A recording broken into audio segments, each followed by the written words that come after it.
Hola, ¿qué tal a todos? Muy buenas. Es curioso, pero cuando vemos hoy la realidad de nuestros días, estamos viviendo unos momentos que yo definiría como excitantes, pero no por excitantes en sí, sino por lo trágico-cómicos o cómicos directamente que están siendo estos momentos. Momentos de alguna forma trágicos, tanto en lo sociológico como en lo económico. Basta observar, por ejemplo, sin ir más lejos, las escenas de esos altos directivos o brokers de Wall Street, de Lehman Brothers, de Citigroup, que en los últimos meses han inundado las calles de Nueva York porque tanto talento que contenían en su interior y sin embargo de un día para otro se vieron en las calles. Pero ¿por qué ha pasado esto después de tantos años de euforia y de bonanza? Precisamente por ese exceso de euforia y de bonanza. Si algo define hoy por hoy lo que estamos viviendo estos días es el exceso, la euforia desmedida, la vanidad, la arrogancia. Tanto los altos directivos de esa banca de inversión antes vanagloriada como buena parte de la cúpula directiva o de la cultura corporativa de múltiples grandes compañías gigantes de antaño que ahora subyacen en las ruinas más absolutas. Excesos, digo, ha sido la clave, pero sobre todo, si los excesos han sido la clave, hay que buscar las raíces profundas de eso. Y las raíces están en la humildad, en los principios fundamentales de esas organizaciones que después de tantos años de excesos y de bonanza se han perdido. Y por tanto es importante reconstruir este edificio que a día de hoy está en quiebra casi absoluta. Se habla de la crisis económica, de la crisis mundial en todos los ámbitos, pero sobre todo a nivel micro, a nivel de las organizaciones, es importante recuperar las ruinas de ese edificio y empezar a reconstruirlo. Y por eso es importante apelar a un principio del que yo hablo en mi fábula El reino de la humildad, precisamente la humildad.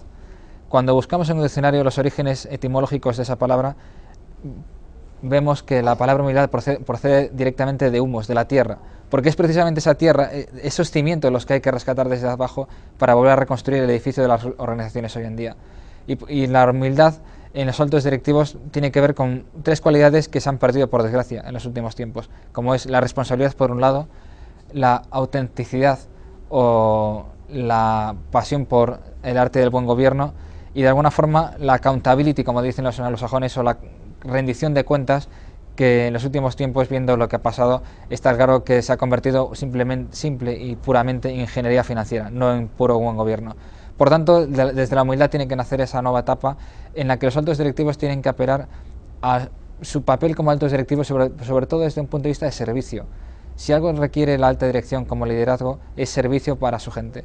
No solo tanto para la comunidad o para todos los stakeholders de la comunidad empresarial, sino desde dentro mismo de su organización para sus empleados, que son sus primeros stakeholders, ya que ellos por tanto, el directivo como tal debe entender que su primer valor son servir a su organización como tal y ver que esa pirámide que hasta entonces él estaba en la cúpula, ¿por qué no le da la vuelta y se convierte en una pirámide invertida en la cual da paso y protagonismo a los empleados que por primera vez deben tener una voz que ha sido aplacada? Veamos el caso, por ejemplo, de Google.